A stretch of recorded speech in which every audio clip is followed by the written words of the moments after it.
Good morning students. Today I am going to explain you EVS chapter number 5.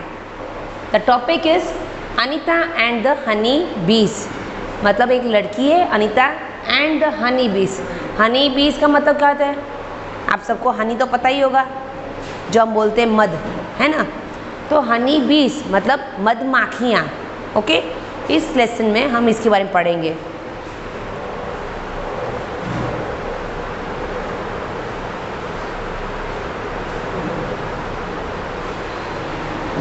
Listen students, it's a very interesting story. आपको मज़ा भी आएगा, but pay attention here. Okay, all of you. This is a true story. Anita Kushwaha is a girl star. Girl Stars is a project which tells extraordinary tales of extraordinary girls who have changed their life by going to school. ये एक सच्ची कहानी है. It is a real story. ये हो चुका है. ये एक लड़की है ऐसे, ये अनीता करके. वाई?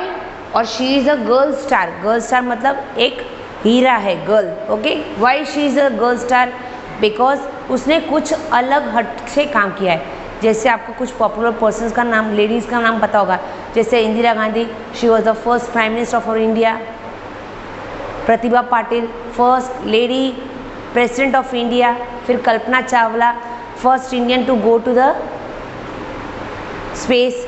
ऐसे जिसने कुछ महान काम किया जो किसी अभी तक नहीं किया हो, ऐसे कुछ महान काम करने वाले को एक्स्ट्राऑर्डिनरी स्टार बोलते हैं. ओके, तो इस लड़की ने भी कुछ ऐसा ही काम किया है जो कोई लड़की नहीं करती है. ओके, इसलिए उसको गर्ल स्टार बोला गया है. और उसने वो काम कैसे किया है? With the help of his studies. वो स्कूल जाके अपनी लाइफ उसने चेंज की है. अब आप सब लोग भी स्कूल आ रहे हो. स्कूल किस लिए पेरेंट्स भेजते हैं हम लोगों को? बिकॉज स्कूल से हम पढ़ाई सीखते हैं. पढ़ना ज़रूरी है. इफ़ यू स्टडी तो ही आपको दुनिया में सब कुछ आएगा. अभी तो आप पेरेंट्स आपको हैंड कर, आप देख सकते हो किसी के पेरेंट्स डॉक्टर है, इंजीनियरिंग है, कोई ऑफिस में काम कर रहे हैं, कोई क्लार्क है, कोई टीचर्स है, प्रिंसिपल्स है. हाउ ये सब कैसे इस तरह से पोस्टिंग में आए? ओके, कोई PSI, कोई कलेक्टर है, कोई एस्ट्रोनॉट है, कोई स्पेस में भी जा रहा है. तो वो सब इस लाइन में कैसे आए फील्ड में? बिकॉज उन लोगों ने स्टडी करते हैं. स्टडी से हम लोग अपना फ्यूचर, जैसे हम 12th तक साइंस ये सब पढ़ते हैं, फिर we are choosing our career. मुझे मैथ्स अच्छी लगती है तो we are going to maths field. Science में इंटरेस्ट है तो साइंस वाला वर्क करते हैं. और किसी और में तो अपने हिसाब से अपना फ्यूचर जो उनको अच्छा लगता है वो करते हैं. And when they study in that, फिर उससे उनका कैरियर बनता है. तो study is important in our life, क्योंकि हम जब पढ़ते हैं तो ही हम कुछ महान या बड़े इंसान पढ़ते हैं. अगर आप भी देख सकते हो आपके घर में आपके दादी दादा कुछ नहीं भी पढ़े लिखे होंगे, इज इट? तो उनसे आप पूछिएगा कि ये आप पढ़ के दिखाओ. They will not be able to learn या रीड आउट, बिकॉज उन्होंने पढ़ाई नहीं की है. पर आपके लिए वो सिंपल चीज़ होती है. Y?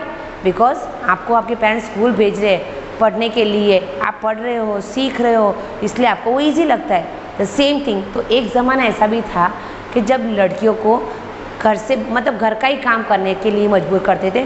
She was not allowed to go to school. तो इस लेसन में हम यही सीखने वाले हैं. यहाँ पे भी कुछ ऐसे ही पेरेंट्स हैं जो मतलब गर्ल चाइल्ड स्कूल जाए उनको अच्छा नहीं लगता. नहीं, लड़कियों को तो घर का ही काम करना होता है. स्कूल क्या करना है? पढ़ने लिखे. जैसे पहले बॉयज़ को बहुत ही कुछ एंकरेज किया जाता था कि लड़के को ही पढ़ाओ, लड़के को ही घर संभालना है, उसको नौकरी करनी है. अभी आप देख सकते हो इन एवरी फील्ड. जैसे मैं ही हूँ, for example I am a teacher. मैं भी गर्ल रह चुकी हूँ ना, उसके बाद mother, and now I am a teacher. Okay, तो मैंने भी अपनी पढ़ाई की. पढ़ाई के हिसाब से मैं आपको पढ़ा रही हूँ. अगर मैं इंग्लिश में नहीं पढ़ती तो मैं how can I lead this? अगर आप भी इंग्लिश में नहीं पढ़ते, अगर मैं आपको मराठी की बुक दे दूँ या तमिल की बुक दे दूँ, will you be able to read out? No, because क्योंकि हमने वो पढ़ा नहीं है, हमने सीखा नहीं है. That's why we can't learn it. तो वैसे ही होता है सब में. ओके, तो पढ़ना इसलिए ज़रूरी है because it makes our life future career. तो इस लेसन में हम यही पढ़ने वाले. तो ये रियल स्टोरी है. और this girl is a girl star. And how she became a girl star? Because of A study only. Now listen here properly, have your attention. Okay, my name is Anita Kushwaha. I live in Bochaha village. This is in Muzaffar district in Bihar. मेरा नाम अनीता है. She is living in Bochaha village, मतलब गांव में रह रही है। Village का मतलब क्या होता है? विलेज। कौन सा? Bochaha. And in Muzaffar district in Bihar, मतलब स्टेट कौन सा है? बिहार स्टेट है। I stay with my parents and 2 younger brothers. I study in college. Besides studying, I teach young children. I also keep honey bees. मतलब हर कोई लड़की अपने पेरेंट्स के, जैसे आप भी अपने पेरेंट्स के साथ रहते हो, तो वो भी अपने पेरेंट्स के साथ रहती है और उसके 2 यंगर ब्रदर्स हैं, मतलब उसके 2 छोटे भाई हैं। And she is now studying in college. Beside studying मतलब पढ़ाई के साथ साथ I teach young children. I also keep Honey बीस, मतलब वो खुद कॉलेज में पढ़ रही है, वो पढ़ते पढ़ते उससे भी जो छोटे बच्चे हैं उसको पढ़ा रही, मतलब she is taking tuitions.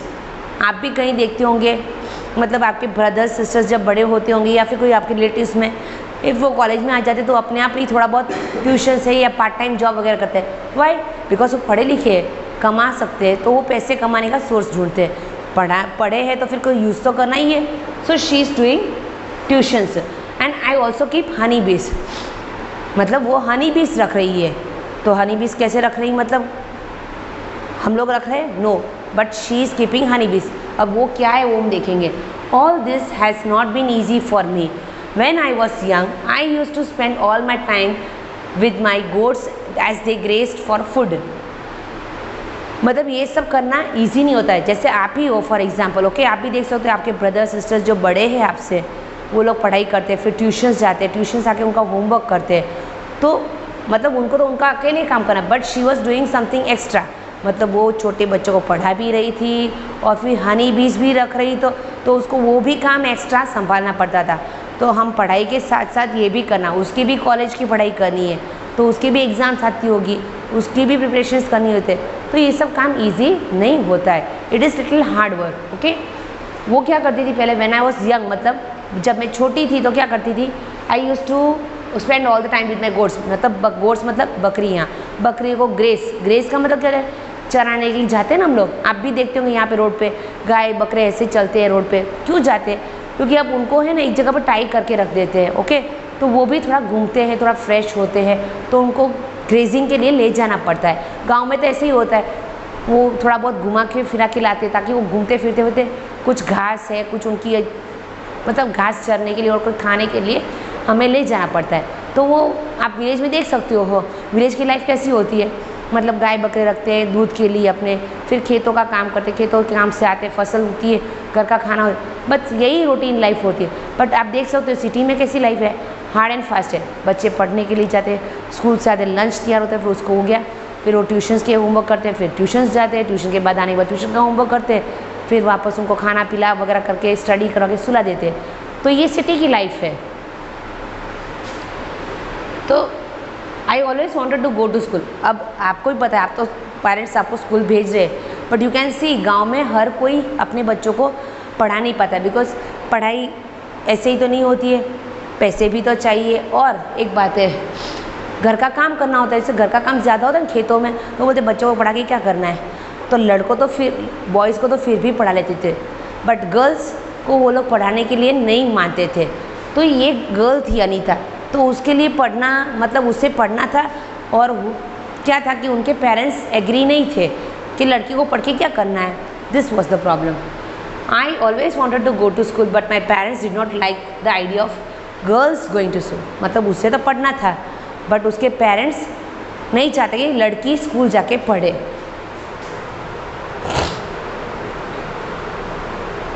Now next, Anita and the honey bees. अब उसकी कहानी शुरू है, अनीता और हनी बीस। ये देखो, ये अनीता है, उसका फ़ोटो है, she is enjoying a dream of school.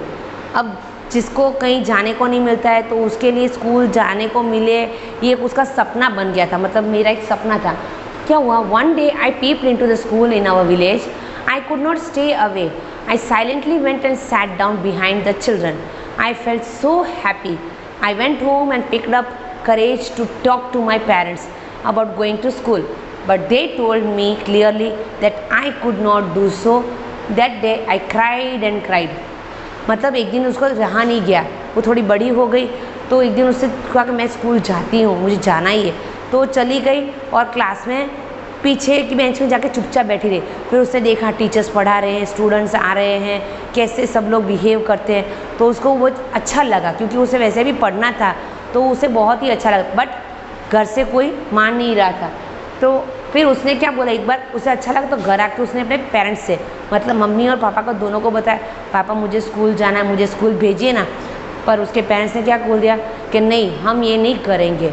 तो अगर सडनली आपको कोई बोल देता है कि नहीं करना है, नहीं करना है, तो हर किसी को बुरा तो लगता ही है कि साला पढ़ना जाना है, पढ़ने को नहीं मिल रहा है। तो उस दिन वो पूरा रो रो के उसने गुजारी। Then now one of the teacher in my village explain to my parents why it is important to study.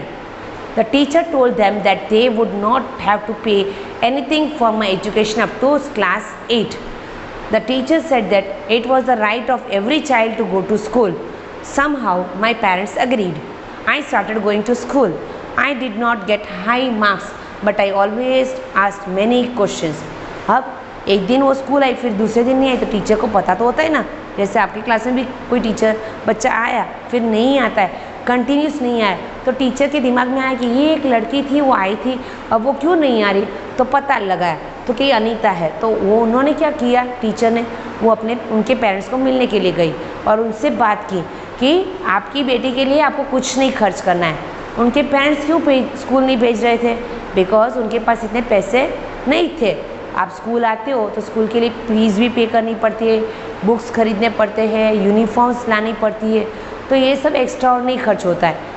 तो इन अनीता के पेरेंट्स के पास इतने पैसे नहीं थे कि ये सब चीज़ें वो अफोर्ड करके उस बेटी को दे सके।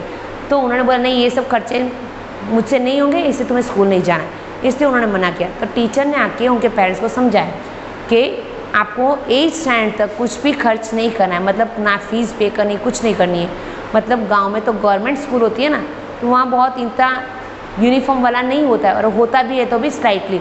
और गवर्नमेंट स्कूल में तो क्या होता है, बुक्स भी, टेक्स्ट बुक्स सब कुछ दिया जाती है, and it is free education. आज भी राजस्थान में है फॉर गर्ल्स स्पेशली। तो टीचर ने उनके पेरेंट्स को समझाया, आपकी बेटी पढ़ेगी लिखेगी, उसको सब कुछ पढ़ना लिखना आ जाएगा, ऐसे उनको समझाया और बताया कि पढ़ना क्यों ज़रूरी है। तो फिर धीरे धीरे थोड़ा बहुत करके उनके पेरेंट्स एग्री हो गए, मतलब मान गए कि चलो भले जाए 8th स्टैंडर्ड तक। Now she started going to school. और होता क्या है, जैसे हम बोलते हैं हमारी क्लास में हर कोई फर्स्ट रैंकर तो नहीं होता है, कोई 15% भी लाता है, 50 मार्क्स भी लाता है, कोई फुल आउट ऑफ फुल लाता है, कोई 10 मार्क्स लाता है, कोई 3 मार्क्स लाता है, कोई 0 भी लाता है। तो हर किसी के दिमाग की, मतलब जो समझ सकता है, पढ़ता है, तो अच्छे मार्क्स आते हैं। If you are not able to understand और आप पढ़ते नहीं हो तो फिर मार्क्स नहीं आने वाले, इज इट। तो ऐसे ही इसको भी क्या होता था, she was a girl very active, उसके मार्क्स कम आते थे, बट वो टीचर्स को बहुत डाउट्स पूछती थी। She used to ask questions हैं, मिस ये क्यों ऐसे हो रहा है, मैम ये क्यों ऐसे हो रहा है, ऐसे वो क्वेश्चंस वो ज़्यादा पूछती थी। नाउ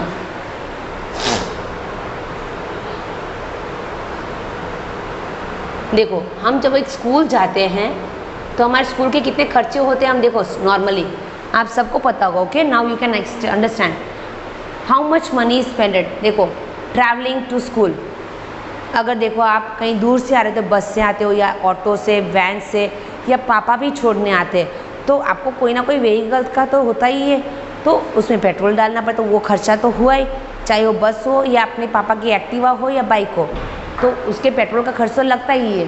देन नोटबुक्स, फिर नोटबुक्स तो चाहिए लिखने के लिए।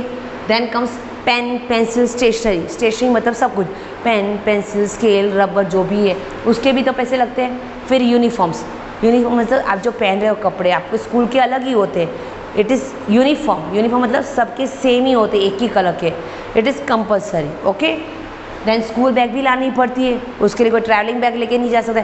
फिर आप आ रहे हो तो लंच के लिए लंच बॉक्स भी तो चाहिए नाश्ता करने के लिए। देन कम्स योर शूज़, फिर आपके शॉक्स है, बेल्ट है, ये सब एक्स्ट्रा ऑर्डिनरी खर्च आपके होते रहते हैं। तो स्कूल सॉरी तो स्कूल जाने के लिए पैसे भी खर्च होते हैं, इस ये कहने का मतलब होता है, ये सब ज़्यादा एक्स्ट्रा ऑर्डिनरी खर्च होते हैं। Now how much money did you spend, मतलब normally. Now what kind of school uniform would you like. अब आपने देखा होगा सभी स्कूलों में बच्चों के यूनिफॉर्म्स होते हैं, व्हाई इट हैपन्स, क्यों यूनिफॉर्म्स रखे गए? बिकॉज यूनिफॉर्म एक स्कूल की आइडेंटिटी होती है।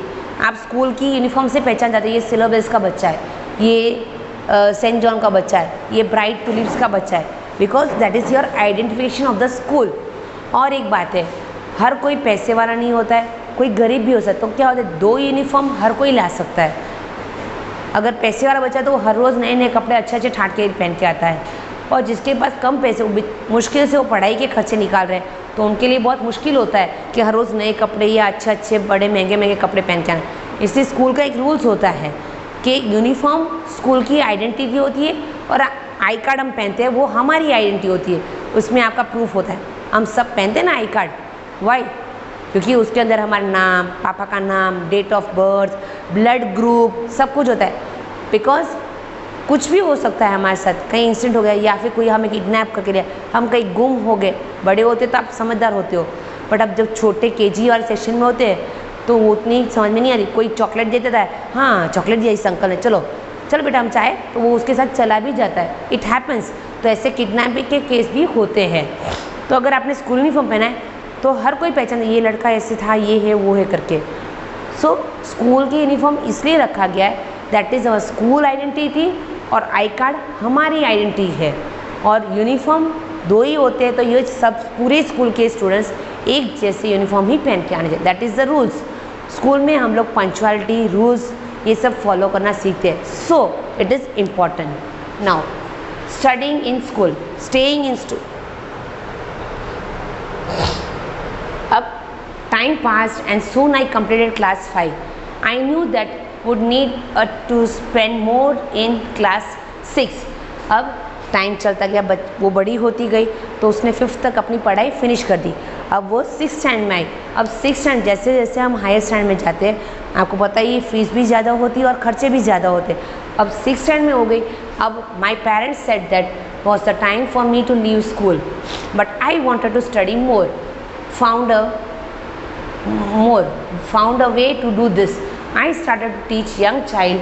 From the money that I got, I was able to continue my own study. अब हुआ क्या, 5th स्टैंड तक उसने पढ़ाई कर ली, 6th में आई तो पैसे ज़्यादा हो गए, खर्च ज़्यादा होने लगे, तो उसके पापा ने क्या बोल दिया, पेरेंट्स ने, कि नहीं अब तुम्हें पढ़ाई नहीं करनी, छोड़ दो। बट अनीता को पढ़ना था, तो पढ़ने के लिए पैसे का ही प्रॉब्लम था। तो उसने क्या सोचा, अब मैं 6th में आ गई हूँ, तो क्यों ना केजी के बच्चों को छोड़, 1st स्टैंड के बच्चों को मैं पढ़ा लूँगी, और उन बच्चों को जब पढ़ाऊँगी तो उनकी ट्यूशन की फ़ीस आएगी, उस पैसे से मैं अपनी स्कूल की फ़ीस भर लूँगी। तो ऐसे करके पैसे का प्रॉब्लम सॉल्व हो जाएगा। तो उसने वही किया, और वैसे ही ट्यूशन्स करने स्टार्ट कर दिया उससे छोटे बच्चों को। तो उस पैसे से उसने अपनी फ़ीस के पैसे कलेक्ट करके और अपनी स्टडीज़ भी कंटिन्यू रखी। One sweet memory, I remember some older boys in my village also used to teach young children. They did not like it when I started teaching. अब हर जगह हर कोई इंसान अच्छा तो नहीं होता है, तो ये इसने जब स्टार्ट किया ट्यूशन्स करवाने, तो कोई और भी उसके जैसा हो, मतलब बड़े स्टैंड वाले कोई बच्चे होंगे, तो उसने बोला ये अनीता लड़की होके भी कर रही, तो मैं भी क्यों नहीं कर सकता, मैं भी ट्यूशन करा सकता हूँ, मैं भी कमा सकता हूँ। तो उन्होंने स्टार्ट किया उसके अगेंस्ट में, मतलब जेलस होके। तो हुआ क्या, अनीता बहुत अच्छे तरीके से पढ़ा रही थी बच्चों को, प्यार से समझा के, फुसला के, तो बच्चों को उसके पास पढ़ना अच्छा लग रहा था। और वही सेम ये भी पढ़ा रहा था, उसने भी ट्यूशन स्टार्ट किया, बट उसकी टीचिंग की मेथड कुछ अलग थी, मतलब बच्चों को इतनी अच्छी नहीं लग रही थी और समझ में नहीं आ रहा होगा, तो वहाँ पे बच्चे जाना छोड़ दिए। तो फिर भी ऐसे कंपटीशन होने के बाद भी they did not like it when I started teaching. उसने जब टीचिंग स्टार्ट करवाई, मतलब छोटे बच्चों को ट्यूशन, तो उनको अच्छा नहीं लग रहा। They started to school and scat the children so that they would not come to me. तो जो बच्चे उसके पास ट्यूशन्स जा रहे थे, दूसरे जो जिसने स्टार्ट कर, तो उनको वो डांटते थे, मारते थे कि तुम्हें वहाँ नहीं जाना है, वहाँ ट्यूशन नहीं जाना है, तुम्हें यहीं पे आना है ट्यूशन के लिए। अब ऐसे किसी को मार के धमका के तो हम किसी को फोर्सली हमारे पास नहीं रख सकते। तो अनीता बच्चों को बहुत प्यार से, आराम से हैंडल कर रही थी। तो बच्चों को अब आपको भी कोई मारे पीटे तो अच्छा लगेगा, या कोई डांटेगा तो हर रोज़ नहीं लगेगा ना, सेम वही उन बच्चों को भी अच्छा नहीं रहा। तो उन्होंने वहाँ जाना छोड़ दिया और अनीता के पास सब बच्चे आ गए। तो इस तरह से अनीता का नाम बन गया वहाँ विलेज में कि बहुत अच्छा पढ़ा रही है, तो सब बच्चे वहाँ आगे लगे। For some time all the children expect to stop coming to me. तो उसने जब स्टार्ट किया तो सिर्फ 2 ही बच्चे आने लगे और बाकी सब नहीं आते। फिर क्या हो, but soon they came back because I use to teach them with love and care. फिर धीरे धीरे वो लोग वहाँ गए तो उनको वहाँ पसंद नहीं है, डांट खाना, मार खाना, ये सब अच्छा नहीं लगा, तो उन्होंने वहाँ से ट्यूशन छुड़वा के सब लोग अनीता के पास आ गए। तो अनीता के पास अब बच्चे ज़्यादा हो गए, इसलिए उस पर ज़्यादा हो गए तो उसकी फीस भी ज़्यादा आने लगी, तो वो आराम से अपना पढ़ाई के पैसे मैनेज कर सकती। Do you know someone who wanted to study but could not do so? Now, Anita and the honeybees, here are lesson. Every child has a right to free education up to class 8. पहले एक rules था कि जब बच्चों को नहीं पढ़ा रहे थे स्कूल में, तो हमारे इंडिया में एक रूल्स था कि बच्चों को फ्री एजुकेशन, जैसे अभी भी सरकारी जो गवर्नमेंट की स्कूल है वहाँ पे कुछ टाइम तक बच्चों को फीस नहीं ली जाती है, वहाँ पे फ्री ही एजुकेशन दी जा रही, पढ़ाई दी रही है। Do you think that all childrens are able to study up to class 8? आप देख सकते हो अभी तो सबको पता चल रहा है कि पढ़ना ज़रूरी है, बिकॉज अगर हमने नहीं पढ़ा तो हम इस वर्ल्ड में मतलब जॉब ये सब नहीं कर सकते।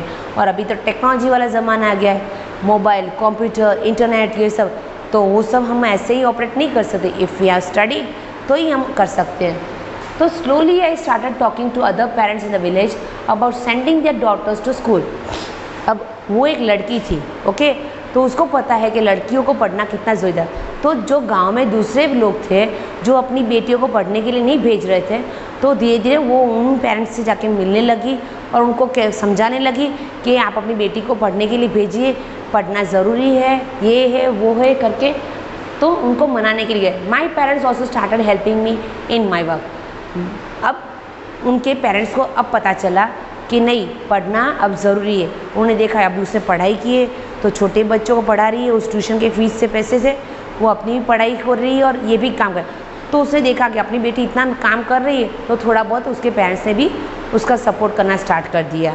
कैसे, मतलब उसकी मम्मी घर का काम, मतलब जैसे बड़ी होती है छोटी लड़कियाँ कि बेटा बर्तन कर ले, ये कर ले, वो ले, तो उसकी मम्मी उसे वो सब काम नहीं करती, वो उसको पढ़ने ही देती थी। उस मतलब वो टाइम जब बचता था तो वो अपनी पढ़ाई, मतलब स्कूल जाना, फिर आके ट्यूशन्स करवाना, तो वो अपनी पढ़ाई वो कब करती थी, तो उसकी मम्मी उसको घर का काम नहीं करवा के उसको पढ़ाई के लिए फिर टाइम उसको मैनेज करने के लिए मिल जाता था।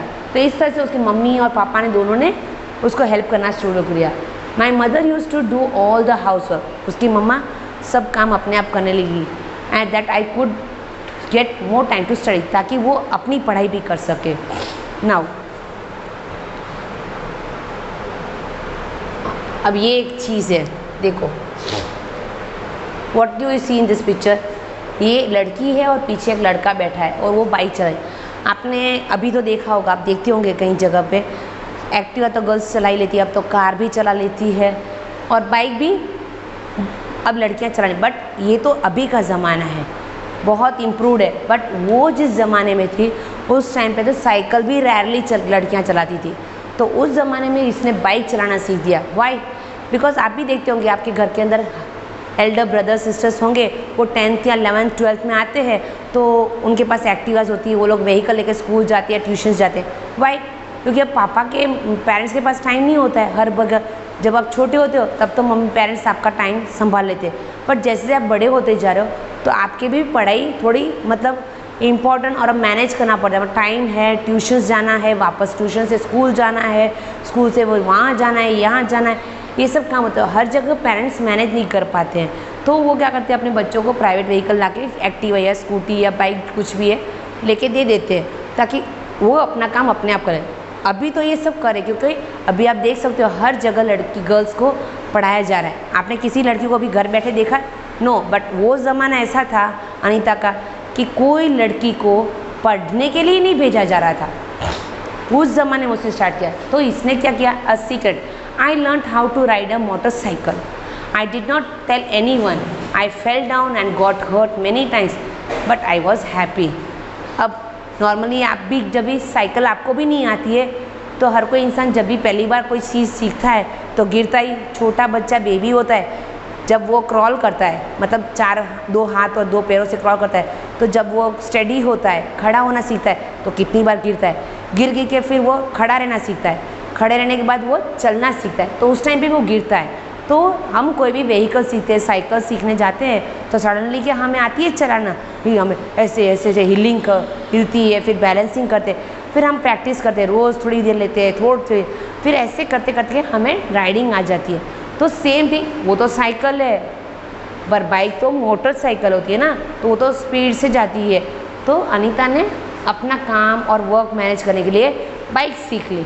Now from school to beekeeping, अब स्कूल से बी कीपिंग तक वो कैसे पहुंची। There are many litchi trees in our area, honey bees are attracted to the litchi flower, many people do B keeping and collect honey, I thought that I could also do this. अब हमारे गांव में लीची के पेड़ बहुत है। आप देख, लीची पता है ना आपको, एक फ्रूट है, पिंक कलर का आता है और अंदर से एकदम वाइट कलर का आता है। Okay, that is a kind of fruit, और वो फ्रूट आपको मोस्टली समर सीजन में ही देखने को मिलता है।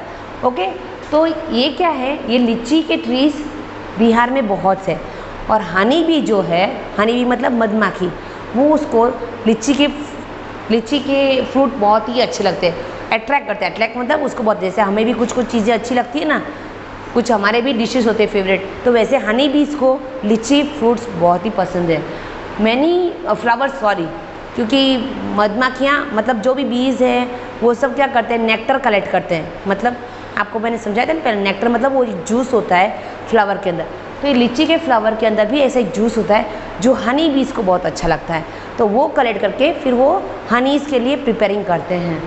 Many people do B keeping and collect honey, तो उसके गांव में बहुत सारे लोग ऐसे मधुमक्खियों को कलेक्ट, हनी बीज को कलेक्ट करते थे और उनको रखते थे। क्यों? क्योंकि हम हनी बी में से हमें क्या मिलता है, हनी, जो हम मध पीते हैं ना, वो हमें मिलता है। तो यहाँ जैसे हम लोग गाय रखते हैं घर पे, भैंस बफेलोज होती है, क्यों रखते हैं? क्योंकि हमें दूध मिले, दूध से हमें कितनी सारी डेयरी प्रोडक्ट्स मिलती, या तो डेयरी में भरवाते हैं या फिर उसमें से दही है, छाछ से घर का दूध निकलता है, तो हम रखते हैं। तो ऐसे ये एक पैसे कमाने के लिए ये लोग सब लोग एक काम कर रहे थे, हनी बीज को घर के अंदर मतलब पालते थे और उसमें से वो हनीज कलेक्ट करके फिर वो लोग बेचते थे, और वो बेचने के बाद उनको पैसे मिलते, तो इनसे उनका घर का काम चल रहा था। तो ये एक पैसे कमाने के लिए सब लोग करते थे, सब उनके गांव में कर रहे थे। I joined a course run by the government to learn about this, I was the only girl in this course. During my training I found that honey bees lay their eggs from October to December, this was the best time to start beekeeping. अब उसने course join किया, मतलब course मतलब हर कोई चीज़ हमें सीखनी होती है। अगर आपको गाड़ी सीखनी तो आपको सीखनी ही पड़ती है ना, साइकिल है तो आपके लिए प्रैक्टिस करना पड़ता है, कैसे साइकिल को, कहाँ ब्रेक लगती है, कहाँ पेंडल लगाना होता है, कैसे बैक जाती है, कैसे पीछे जाती है, कहाँ उसका हैंडल होता है, तो ऐसे ही हर चीज़ सीखनी होती है। तो इसने भी ये बी कीपिंग का कोर्स सीखा, और वहाँ पे जब वो जा रहे थे, she was the only girl, वहाँ सब जेंट्स मेल बॉयज़ ही आ रहे थे, वो एक ही लड़की थी जो ये कोर्स सीख रही थी। और ट्रेनिंग के दौरान उसको पता चला कि हनी बीज अक्टूबर से लेकर दिसंबर के बीच में एग्स ले करते हैं, मतलब अंडे। तो अंडे ले करते तो क्या होता है, एक में से 10, मतलब वो जिस तरह से रखते हैं तो उनका ग्रोथ होता है, तो ज़्यादा हनी बीज होती है, और जितनी हनी बीज ज़्यादा होती है तो हनी भी इतना ज़्यादा निकलता है। तो उसने सोचा कि क्यों ना मैं इस टाइम पे ही अपना बिजनेस स्टार्ट करूँ। Now have you seen any insects near flowers, आपने देखा होगा बहुत सारे इंसेक्ट, जैसे बटरफ्लाई है, कोई भी वो भंवरे हैं, ये सब फ्लावर्स के पास होते हैं। वाई? तो क्योंकि वो फ्लावर्स के अंदर वो जो जूस होता है, नेक्टर, उसको वो कलेक्ट करते हैं। ओके, तो इसलिए वो लोग वहाँ पे आपको पाए जाते हैं। Now next, being a bee keeper, मतलब वो खुद अब बी कीपर, मतलब बीज को, कीपर मतलब रखने वाली बन गई, मतलब उसने वो कोर्स सीखा, अब उसको खुद को आ गया कि किस तरह से मुझे ये वर्क मैनेज करना है। Now I completed my bee keeping course, उसने वहाँ पे कैसे बी कीपिंग रखना है वो कोर्स फिनिश कर दिया, but I did not have money to keep my own bees and start work. अब उसे I continue to teach with time could collect rupees 5,000. With this money, I brought boxes for keeping bees. Each box cost rupees 2,000. With the remaining money, I brought sugar to make the syrup of honeybee and medicines to clean the beehives. अब उसने सीख तो लिया, गाड़ी सीख तो ली, cycle सीख ली, पर हमारे घर में अगर साइकिल नहीं है तो हम कैसे चला पाएंगे। अब इसने भी ऐसे ही हुआ, बी कीपिंग का कोर्स तो सीख लिया, पर अब उसको कमाने के लिए वो बी कीपिंग वाली बॉक्सेस होते हैं, हनी बीज को लाने पड़ते हैं घर के अंदर पालने के लिए, तो उसके पैसे उसके पास नहीं था। तो उसने क्या किया, ज़्यादा ट्यूशन्स बच्चों को पढ़ाने लगी, तो उन पैसे से फिर वापस उसने 5,000 रुपीज़ कलेक्ट हो गए। और 5,000 में से क्या, एक बॉक्स हनी बी का जब लाते थे तो 2,000 रुपीज़ लगते थे। तो ऐसे करके 2,000 के उसने ईच बॉक्स कॉस्ट। तो फिर उसने बॉक्स लाया और थोड़े जो बच्चे बाकी के रिमेनिंग पैसे थे उसमें से अब हनी बीज लाई है। अगर हम अपने घर पे गाय लाते तो गाय को खाना भी तो खिलाना पड़ता है, घास चारा सब कुछ। तो ऐसे ही हनी बीज के लिए भी सिरप आती है, वो बनाना पड़ता है। और फिर देखो हनी की जो बॉक्स होती है तो वो साफ़ भी करना पड़ता है, okay, to keep it clean, वरना फिर उसके अंदर डर्टी होगा तो कोई लेगा भी नहीं, और गंदगी के कारण तो फिर बहुत कुछ गंदा होता है, तो क्लीन भी रखना पड़ता है। तो वो साफ़ करने के लिए मेडिसिन भी आती है, तो वो भी उसने खरीदी। तो इस तरह से उसने 2 बॉक्स से अपना बिजनेस स्टार्ट किया। देखो ये हनी बीज है और यर इज अनीता, और ये हनी बीज की जो बॉक्सेस होते हैं ना उसका एक स्ट्रिप दिख रहा है, देखो शी इज़ डूइंग। अब आपको भी पता होगा मधुमक्खी जब काटती है, जैसे ओके व्हेन इट बाइट्स, तो बहुत ही मतलब हमें खुजली आती है, तो ये बहुत इजी भी नहीं है। तो ये अपने हिसाब से वो लोग अपना फेस वगैरह कवर करते हैं, पर फिर भी कभी कभी कोई चुप जाती है। Now that was in September. By December I had so many bees that I had to buy 2 more box. अब उसने सितंबर महीने में बॉक्स खरीदे, तो अक्टूबर से लेकर दिसंबर तक वो लोग लेस करते egg.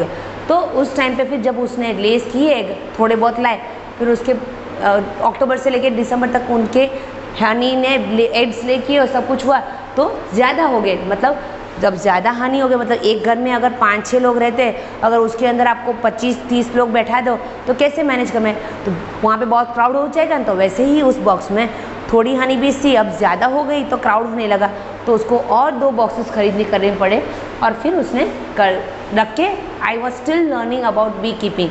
Many times the bees would sting me and my hands and my face would get swollen. अब मधुमक्खी का तो गुण होता ही है, उसे थोड़ी पता ही अनीता है, ये मुझे रखती है, मुझे खाना देती है, तो उसको डंक नहीं मार। वो तो ये इंसेक्ट्स है, तो उनका वो होता है नेचर डंक मारे, तो वो काट लेते थे, तो कभी कभी सूजन भी आ जाती थी। It would pain a lot, मतलब वो बहुत ही दर्द करता है। How could I complain to anybody, I my self had decided this. अब मधुमक्खी ने काटा, तो हम अगर हमें काट लेते, ये मम्मी मुझे मधुमक्खी ने काटा, बहुत जल रहा है, ये वो है, हम लोग ऐसे करते हैं। बट अब उसने अपने खुद के डिसाइड किया है कि मुझे यही काम करना है, तो फिर वो किससे जाके बोले कि मुझे ये काटा वो काटा, मुझे इतनी सूजन हो गई। Now the lychee tree comes to flower in February। अब लीची ट्री जो है उसके अंदर फ्लावर्स कब आते हैं, किस मंथ में, फरवरी में। I put all my 4 boxes near the litchi orchards. I got 12 kilograms of honey from the each box. I sold this honey in the market. This was my first earning from my bees. Now I have 20 boxes. अब flowering का मतलब वो eggs lay करते हैं up to October to December, eggs lay करते तक क्या होता है, हनी कलेक्ट होता है। अब फरवरी मंथ में लीची के फ्लावर्स खिलते हैं, तो लीची के जब फ्लावर्स होते हैं तब वो नेक्टर मतलब वो फ्लावर में से जूस निकाल के हनी की प्रोसेस तब स्टार्ट होती है, ओके। तो फिर धीरे धीरे वहाँ से हनी वहाँ कलेक्ट होता है, उनको खाना खिलाते, और जब एग्स ले करते तब हनी बीज की जो होती है वो ज़्यादा होते हैं। अब फरवरी मंथ आ गया, फ्लावरिंग का समय आ गया, तो सब मधुमक्खियों ने उसने क्या किया, आई put all my 4 boxes near the लीची ऑर्चार्ड। ऑर्चार्ड का मतलब क्या होता है, जो फ्रूट ट्री के गार्डन होते हैं ना, मतलब जैसे आम के गार्डन होते हैं, पाइनएप्पल का गार्डन होता है, ग्रेप्स का गार्डन होता है, फ्रूट के ट्रीज़ के जहाँ गार्डन होते हैं उसको ऑर्चार्ड्स बोला जाता है, ओके। जैसे सब्जी हमारे खेत में गेहूँ को फसल लगी है, बाजरी का फसल लगा हुआ है, तो वो खेत कॉमनली होता है, बट जहाँ पे फ्रूट की फसल की जाती है उसको फार्म को ऑर्चार्ड बोला जाता है। तो लीची ऑर्चार्ड मतलब लीची का गार्डन है वो। आई गॉट 12 grams ऑफ, उसने क्या किया, उसके पास 4 बॉक्स हो गए थे, तो चारों बॉक्स ले जाके उसने लीची के गार्डन में जाके रख दिए। तो फिर क्या हुआ, वहाँ से उसके हनी बीज बॉक्स में से निकल के फ्लावर्स में जाके नेक्टर सक करते थे और जूस बना के वापस वो वहाँ आते थे। तो इस तरह से बहुत सारी हनी का मतलब जूस कलेक्ट कर, नेक्टर से उस जूस कलेक्ट करके इस तरह से उसके कितने हुए, now 12 kilograms of honey from each box, मतलब एक उसके पास 4 बॉक्सेस थे, तो एक बॉक्स में से 12 किलो का हनी निकला, उसने कलेक्ट किया। तो 4 बॉक्सेस के कितने हुए, 12 इंटू 4 करो कितना हुआ। तो इस तरह से वो पैसे उसने मतलब हनी कलेक्ट हुआ, तो हनी किस लिए कर रहे थे, बेचने के लिए, तो उसने बेच के वो पैसे उसने खरीदे। That was a first earning मतलब उसकी खुद की फर्स्ट कमाई थी। और उस कमाई से फिर उसने क्या किया, 20 बॉक्स अब उसके हो गए, उससे से वापस दूसरे उसने और भी बॉक्सेस खरीदे के अब उसके पास कितने हो गए, 20 हुए, मतलब उसका बिजनेस बड़ा हो गया। Every day I cycle to my college, my college is in the town 5 kilometers away. When I go to the college, my mother prepares the syrup for the bees. My father looks after the bees and takes the honey out of the box. अब उसको सुबह सुबह उठ के पढ़ने के लिए भी जाना था, साइकिल मतलब कॉलेज, अब घर 5 किलोमीटर दूर था घर और कॉलेज, तो उसको कैसे मैनेज करें। अब उसके पास पैसे तो बहुत मुश्किल से थे, तो उसने क्या किया, साइकिल ला दी, साइकिल से हर रोज़ वो साइकिल राइड करके अपने हिसाब से मैनेज करने लगी। सुबह वो कॉलेज जाती थी, तो उसकी मम्मी वो जो सिरप हमें हनी के लिए, हनी बीज है तो उसको खाना भी तो डालना पड़ता है, तो उसकी मम्मी वो खाना प्रिपेयर कर लेती थी। और उसके पापा क्या करते थे, वो बीज को देखते थे, वो बीज के जो बॉक्सेस होती है उसकी सफाई करनी होती है, अगर हनी कलेक्ट हुआ है तो हनी निकालना है, ये सब काम उसके पापा कलेक्ट करने लगे। इस तरह से उसके पापा और मम्मी उसको हेल्प करने लगे और उसको फिर हेल्प करते हो तो उसकी पढ़ाई भी चलती है। Anita is known everywhere in all the village near by.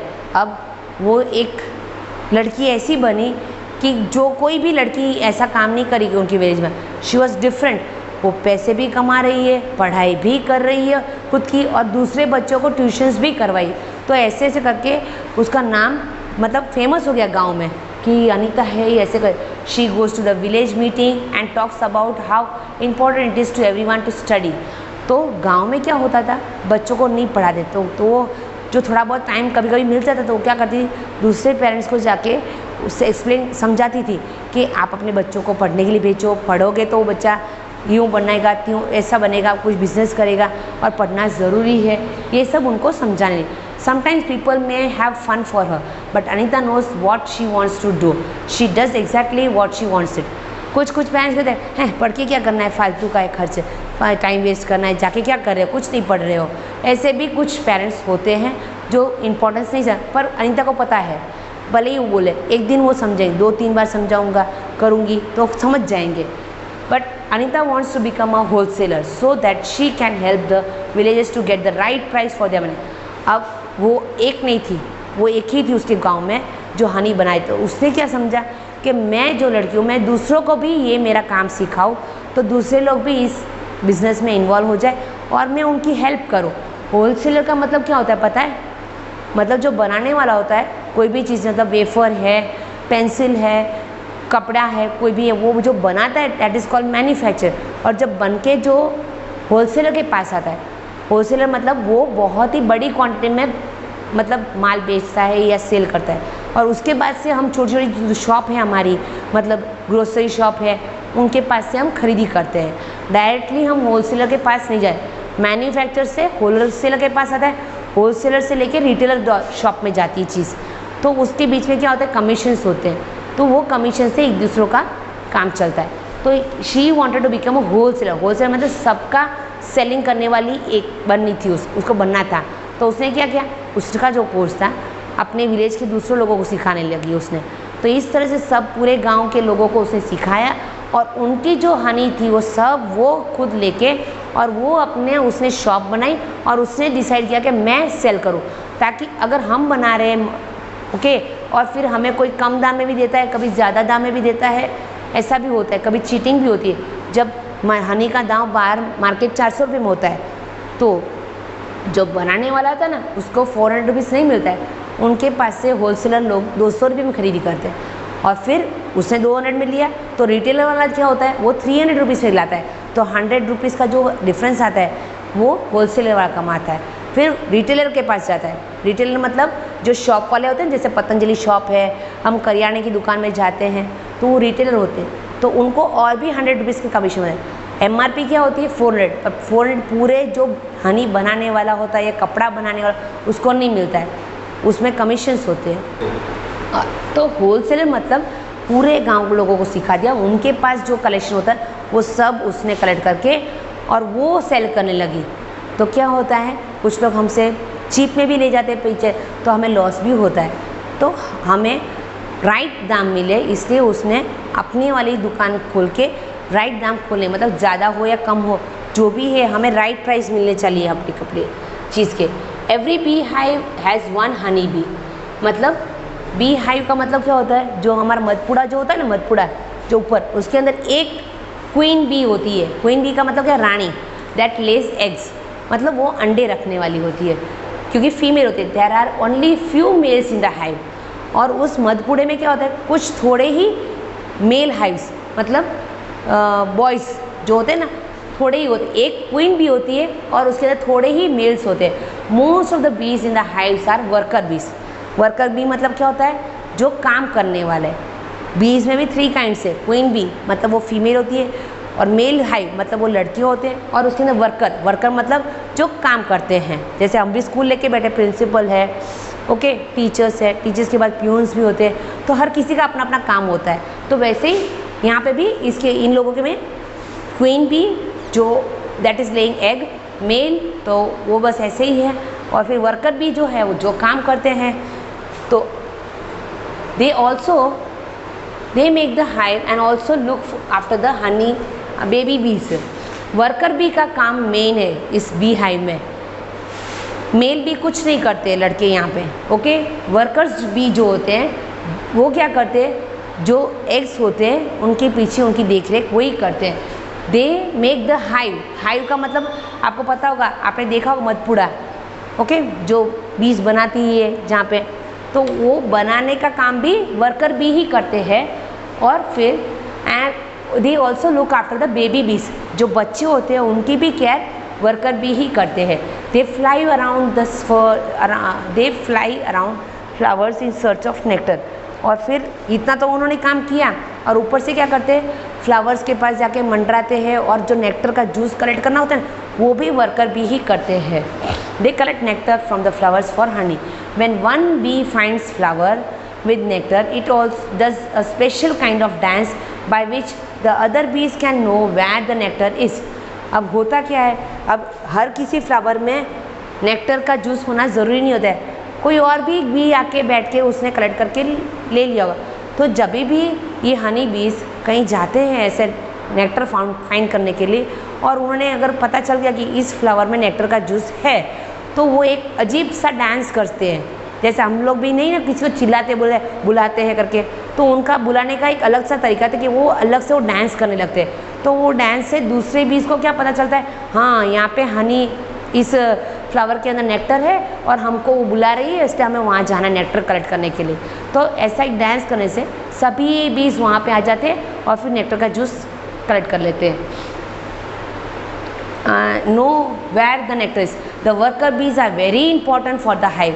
Worker bee का बहुत ही इंपॉर्टेंट काम है। एक तो वो लोग हाइव मतलब मधपुड़ा बनाते हैं, फिर बेबी हाइव्स को भी ध्यान रखते हैं, फिर नेक्टर का जूस भी कलेक्ट करते हैं। So they are the very important person in the beehive. Without worker bee there would be neither hive nor any nectar collection. अगर वर्कर बी नहीं है तो ना ही कोई वो मधपुड़ा भी बनाएगा, ओके, बी हाइव, और ना ही कोई नेक्टर का जूस कलेक्ट करके, और नेक्टर का जूस कलेक्ट नहीं होगा तो हनी कहाँ से बनेगी। So they are the important as all bees in the hive would go hungry, the male bees have no special role as workers। Male bees का कुछ काम स्पेशली नहीं है यहाँ पे। Now next is, बस इतना थोड़ा सा रहा है। Ants live and work together like honey bees। आपने देखा होगा अगर हमारे घर में कहीं पे भी गुड़ है या शक्कर है, चॉकलेट गिर गई नीचे, तो आपको पता तुरंत ही बहुत सारी एंट्स एक जगह कलेक्ट होते हैं। Why? Because they live in group. उनके अंदर एक यूनिटी है, वो पूरा दिन काम ही करती रहती है। Ants are very busy. The queen ant also lays the eggs. The soldier ants looked after and the guards the ants nest. अब एंट के अंदर भी वही सेम है क्योंकि वो बीज की जाती है. क्वींस क्या करती है? क्वीन एंट वो अंडे ले करती है. सोल्जर्स लुक आफ्टर, जैसे वर्कर भी यहाँ पे ध्यान रखते हैं वैसे वो सोल्जर्स रखते हैं. And guards and worker ants are also busy looking for food and bringing to the nest. यहाँ पे भी वर्कर एंड्स है जो पूरा दिन बिजी रहते हैं, मतलब कुछ ना कुछ कहीं ना कहीं खाना ढूंढने के लिए बिजी रहते हैं. Termites and wasps also live like this. Termites कौन है? आपको शायद पता होगा, हमारे गुजराती में बोलते हैं उधई, जो लकड़ी खाता है. मतलब एक इंसेक्ट्स है वाइट कलर का जो लकड़ा ही खाता है, पूरा खा खा के ब्राउन कलर का कर देता है. वो पूरा जो लकड़ा होता है पूरा खा लेता है. इट ईट्स वुड, उसको जो इंग्लिश गुजराती में बोलते हैं उधई. तो टर्माइट्स उधई को बोला है. पास वो भी एक भंवरे जैसा है, वो भी एंट्स की तरह और बीज की तरह ग्रुप में रहते हैं और अपना काम करते हैं. That's all for today. Thank you बच्चों.